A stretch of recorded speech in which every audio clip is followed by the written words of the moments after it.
I got two of them. Awesome.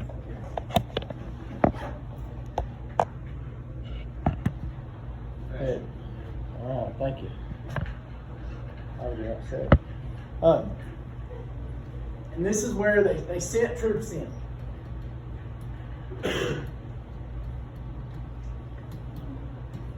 They established martial law. Did the colonists think this was okay? No, because it wasn't an emergency. Was it an emergency? If you're a government and you have a part of the country where they're talking about, I don't know if they're a quiet revolution yet, but as a government, I don't blame the British government for trying to get a hold of this before it turned into something huge. And I don't blame the colonists for saying, see what we're talking about? This is exactly what we're talking about. So they sent troops in.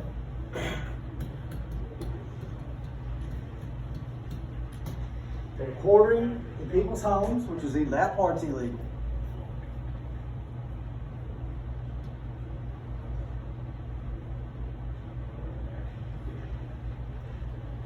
The king was eliminating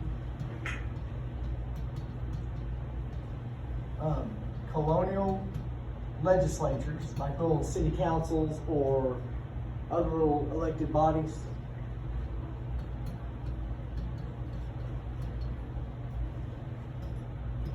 There were people arrested. Bless you. Sneezes are amazing. Everybody has different sneezes. People was arrested. Some of them were thrown in jail.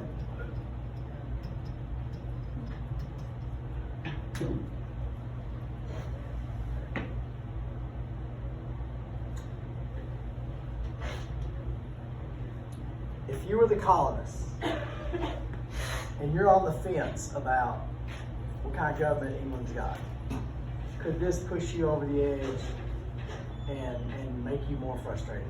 This kind of stuff? Because this for sure is illegal. This is questionable. You already had the taxing thing. You had the parliament, no parliamentary representation. I'll tell you right now, in the colonies, a third of them wanted to fight, a third of them didn't, and a third of them didn't care. It's just like America today. A third of the people wanted to do something about it, a third of the people didn't want to do something about it, and a third didn't care. They had things to do. Most of them that didn't care was down south. They was busy working and farming, and didn't have time to mess with it. So all this kind of stuff. Plus, England wasn't messing with them. Every day is somebody's birthday. It doesn't. Just a day. You share it with about 1 billion other people.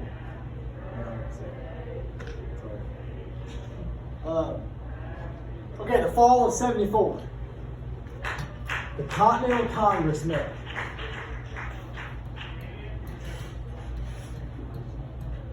Continental Congress met. These were people from most of the colonies. Down south, Georgia. I don't know if the Carolinas sent anybody, but down south they really didn't. They were busy farming. They were busy selling crops in England, and they didn't want to. They were like my roommates with one eye. They didn't want to mess this up because they were getting food out of this deal. Don't mess this up, Massachusetts, Virginia. Don't mess this up for us. We're doing good down here. Don't mess it up. The people involved in this, they were already involved in another group that we learned about last week. Remember what group they were involved with? They were gathering information and sending information. They were friends with Samuel Adams. Committees of correspondence. They were the people writing back and forth.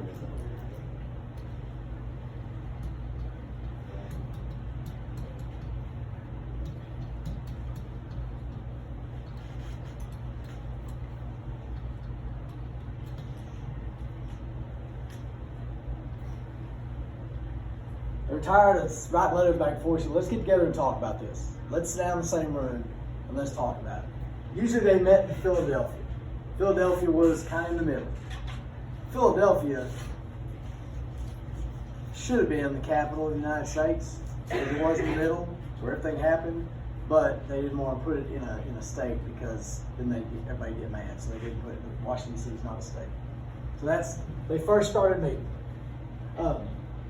They met again later. April of 1775. Guess what happened here? What has not happened yet? Declaration of Independence has not happened yet. It's about a year away. But what was this? This is the first one. This is Lexington and Concord. This is the shock around the world. This is the first actual battle.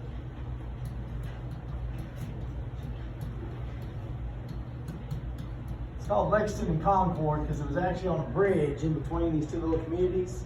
Now it's right in the middle of Boston. But then it was two little communities. It'd be like Draco and Cottondale. Bridge out there. This is where Paul Revere.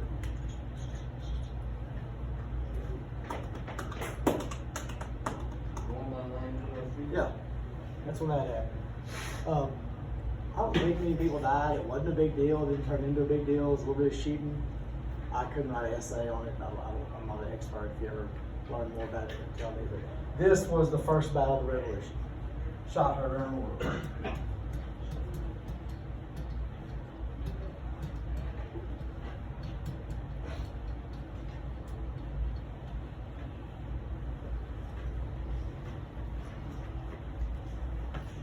Now, I told you a third wanted to fight. Not really yet, they didn't. What did they want? The people that eventually wanted to fight, what they really want?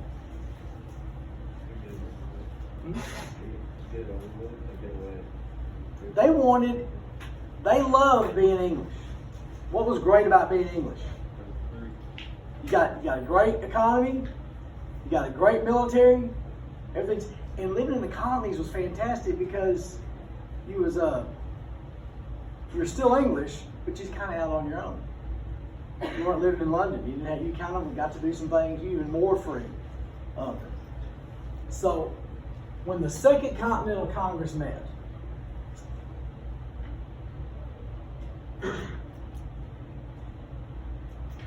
actually, I don't know which one this is.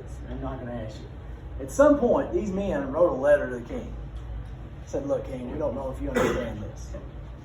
Here's what's really happening. We're English citizens. We got these rights, and they're not being followed. So if you don't mind, just follow these rights. Follow our rights. Give us our rights. That's all we want. Thanks. And then the king farted on it and tore it up and threw it in the trash.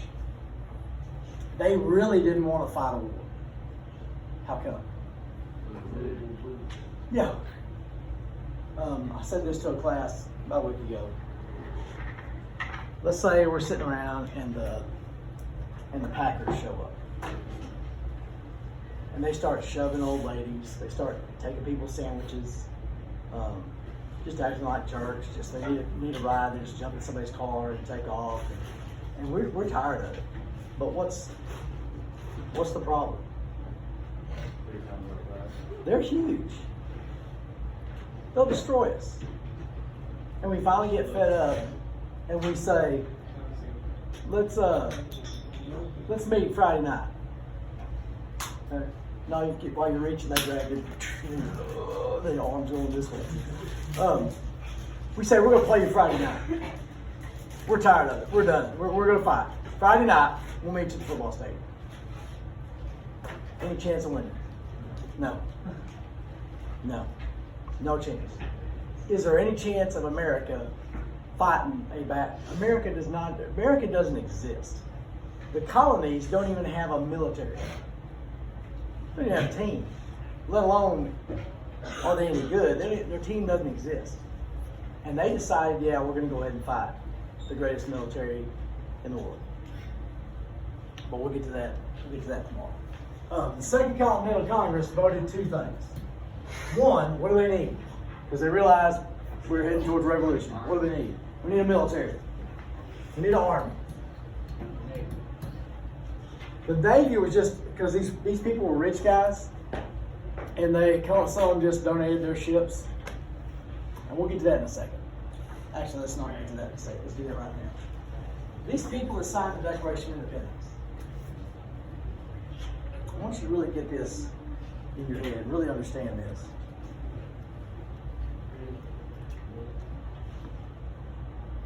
Y'all have seen this before. That's what it looks like. What's down here in the bottom? Signatures. What were these people doing by signing this? They were committing treason. And they knew they were committing treason. Treason is punishable by death. These were not a bunch of yahoos.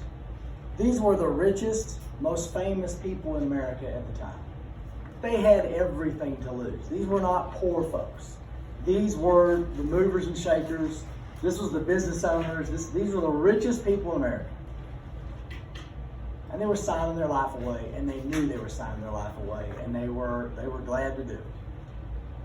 Maybe not exactly glad, but they were willing to do it. And y'all look up sometime. Look up what happened to most of these people. Most of them's life got jacked up.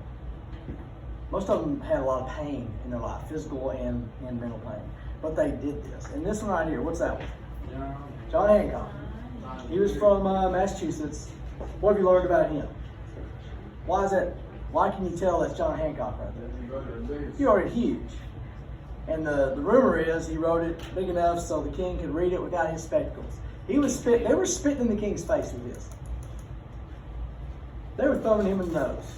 They were throwing rocks in his car. And they were willing to do it.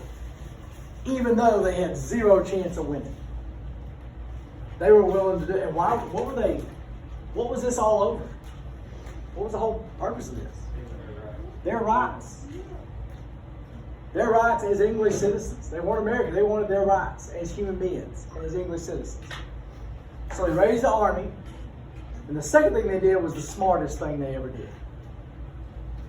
They picked George Washington to be commander. George Washington had fought with the British, was a commander, not necessarily a commander, but a general in the French and Indian War. George Washington was a unique individual. He was more than qualified for the job. He obviously proved that later. Later on in life, because human beings only know what they know, some people wanted him to be king. Does that make sense? What did they know? What was their history? You got a king.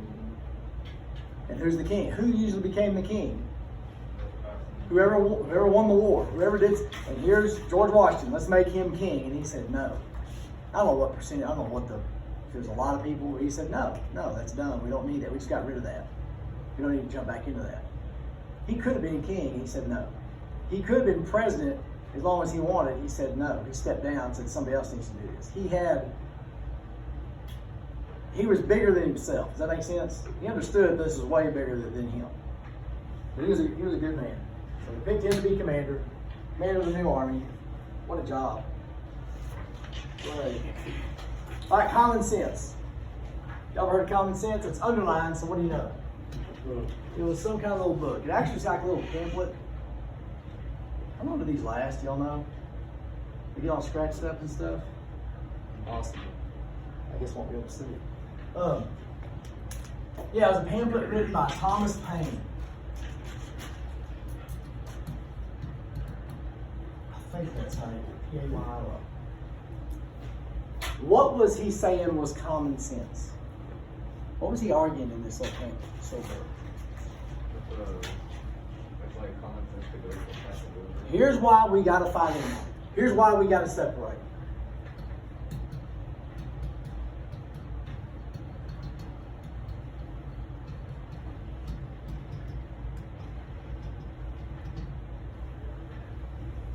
It argued for revolution with England. I've never read it. It's probably pretty good. It's probably hard to read, 'cause I'm sure the language is weird. I'm sure it's got good information. It's probably hard to read. Yeah.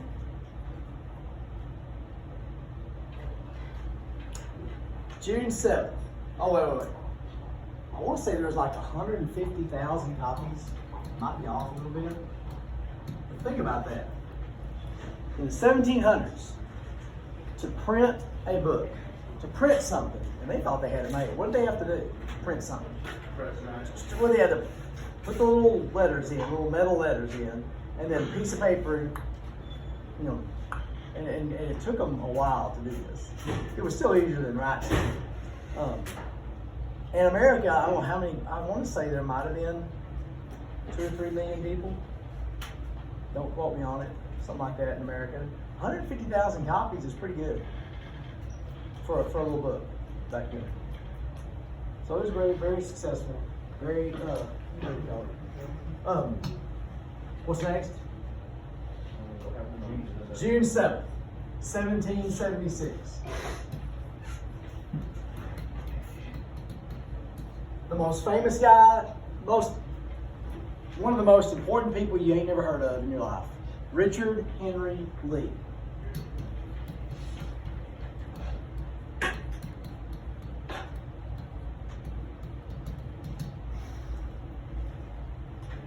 He's from Virginia. So what could we assume about him?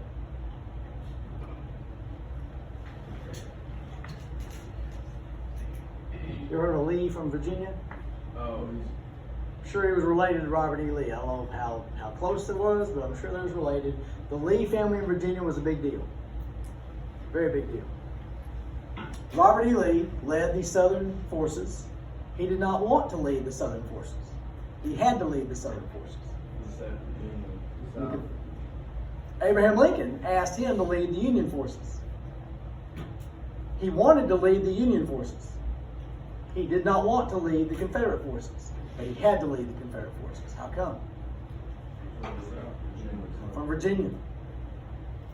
I have to do this. He also knew they would lose. But okay.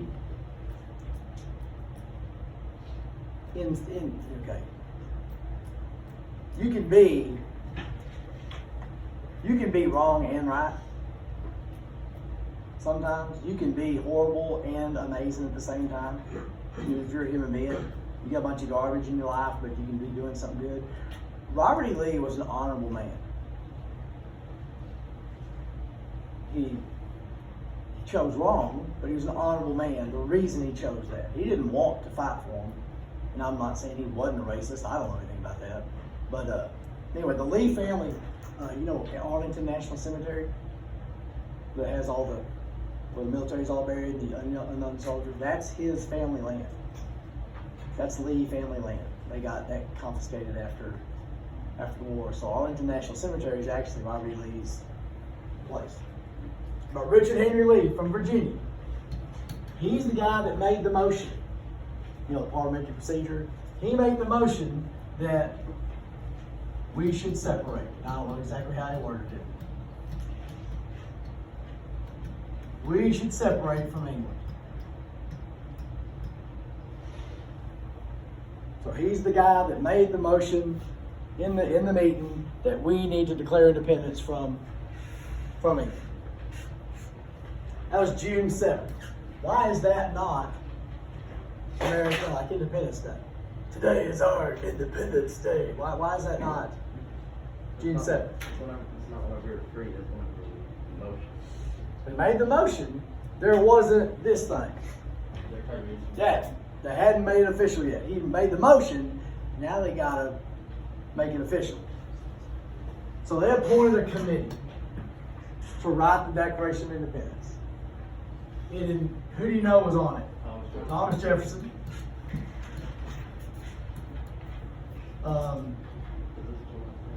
John Adams. I think it was John Adams. Yeah. John Adams from Massachusetts. Ben Franklin. There's an I there, I misspelled it. It's okay. He'll get over it. Robert Livingston.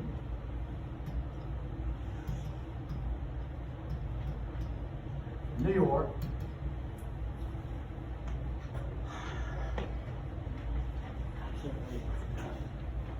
Oh, get mad. Let's see.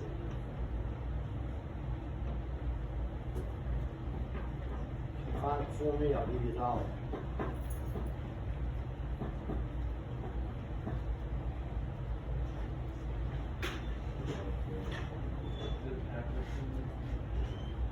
Roger Sherman of Connecticut.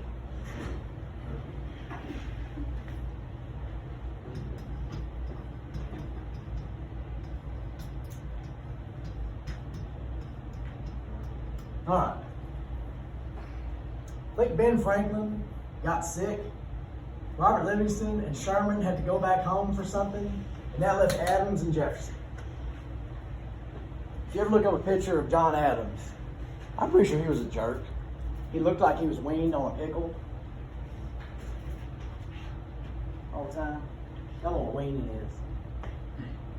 You don't know what weaning is? Y'all live in paradise, you don't know what weaning is? You ever had animals?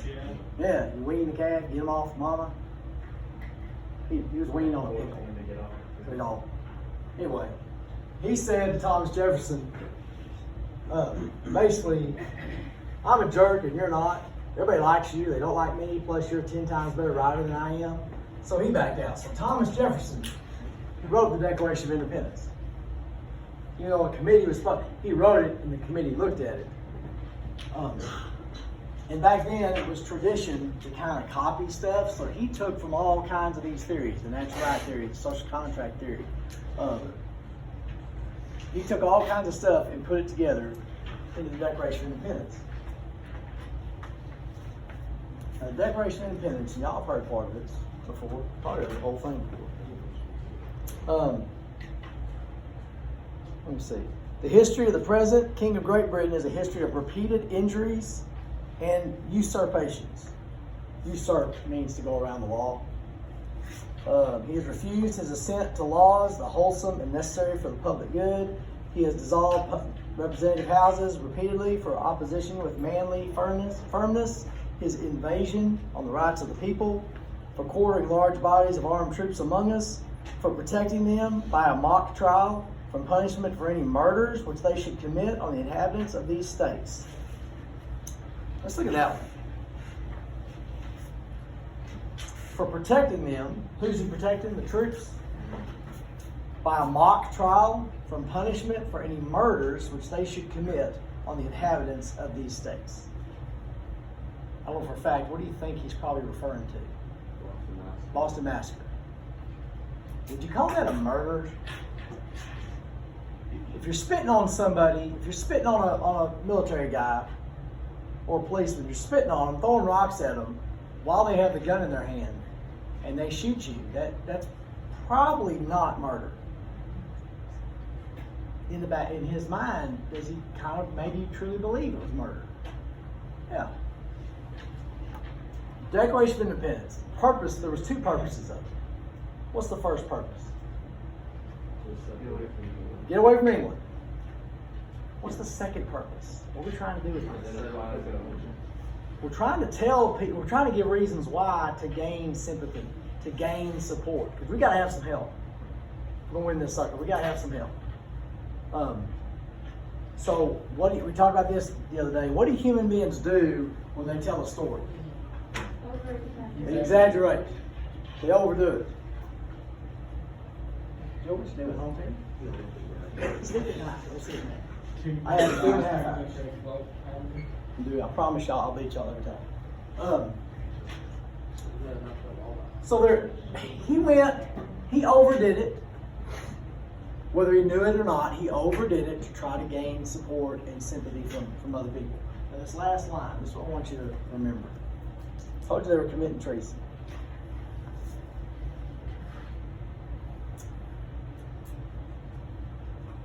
And for the support of this declaration, with firm reliance on the protection of divine providence. What's divine providence? What did you learn about divine last week? Okay. What? Divine right theory. What's divine mean? God stuff. Divine providence. So they're relying on God. We mutually pledge to each other our lives, our fortunes, and our sacred honor. And they literally meant that. We are pledging our lives. We are pledging our fortunes. A bunch of them went broke. and our sacred honor, which means nothing today. There's no such thing as honor today. People are not honorable. People don't care about honor. Lie, cheat, steal, whatever, doesn't matter. To them, honor meant everything. They were not back in that. If they signed this, they were there. They weren't running away. To them, their name and their actions meant everything. And being right and doing right meant, today it means nothing. Back then it meant everything. And not everybody that signed the Declaration signed it that day. Some of them, when they showed up later, signed it like months later. But that line there, we mutually pledge to each other our lives, our fortunes, and our sacred honor. It literally meant that. So July 2nd, 1776. What happened on July 2nd?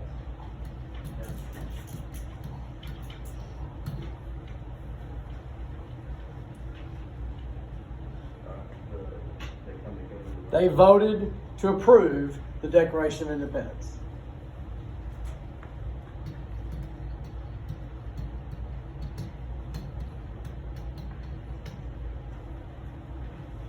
So why July 4th? They approved the Declaration of Independence. Now they had to do, that was the rough draft. Now they had to make the final copy. So they made the final copy. Well, it took them a couple, well, really one day, July 3rd, to write it. He said to write it. Because that takes a while to write. I thought like Thomas Jefferson like wrote something for him or something like that. He wrote it. For like 3 days or something like that, something. Yes, he did that. Then they came together and they changed it. They actually did copy and paste. They cut parts out and they pasted pages over. They rewrote it. And then July 4th, they voted on the actual copy, this one. That actual copy of the Declaration of Independence. So July 4th, they really did it July 2nd. They did it for show on July 4th with the new copy. So that's why we do July 4th. The government that they established, because they declared independence. Haven't fought the revolution, but now they declared independence. We're a separate country now. What was the government that they had? We mentioned it today, or not today. Articles of Confederation. What do you know about a confederation? Does the states have more power than The country doesn't matter, the states matter. Colonies matter, not the country. They created a government that was too weak to do the job. Was that on purpose? trouble? Yes. Because they did not want to get in the same car wreck that they were in the middle of dealing with. What was the car wreck? An overpowering, tyrannical in their minds government. So they did not want to have a government that was powerful enough to take their rights away. So they made the Articles of Confederation too weak to do the job. It was a car without an engine. Because you can't, gas mileage is great and you don't get in wrecks. There was no executive branch. There was no leader, no ruler. It had a legislature, but no executive. No president, no prime minister, no king, no nothing. There was no judicial branch. At the federal level, no federal court system. There were state court systems, there's no federal court system. If you have no federal court system, can that throw you in jail illegally? No, it doesn't exist, it can't. How do you handle national laws and national problems? Or you ask the states to help out. There was no federal tax. The national government had no way getting money, except they would ask the states, could y'all donate some, please? Oh, not today.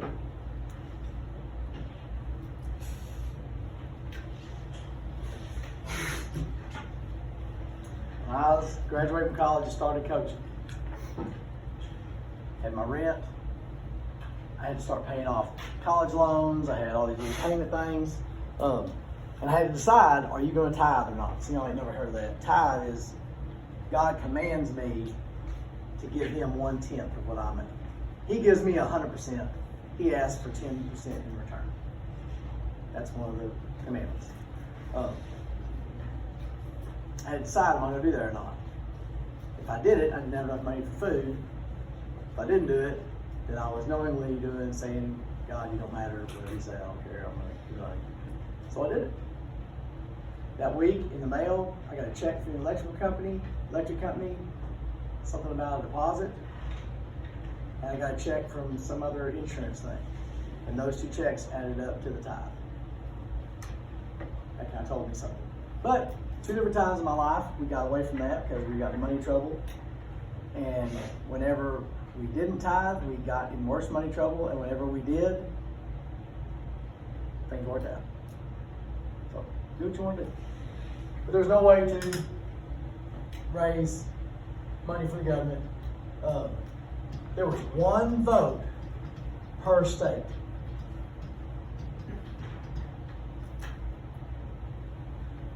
Virginia had the same vote Rhode Island had. Massachusetts had the same vote Connecticut had. So Connecticut and Rhode Island was more important than Virginia and Massachusetts. How can I say that? Massachusetts had this many thousands of people. Rhode Island had this many thousands of people. Same vote. You had to have I think it was, I might be off on this, it wasn't 50% majority. I think it was 3/4 to pass a law. So 9 out of 13 to pass anything. And to change the Articles of Incorporation took a unanimous vote. Does this sound like government that can work? No. It's hard to write down. Unanimous vote to change the Articles of Federation. Car without an engine, on purpose, because they want to get in a wreck again. Later on, they realized they had to change it.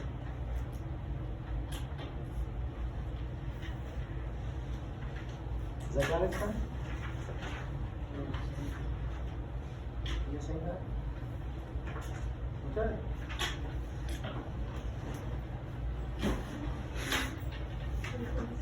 Don't get me fired. You good?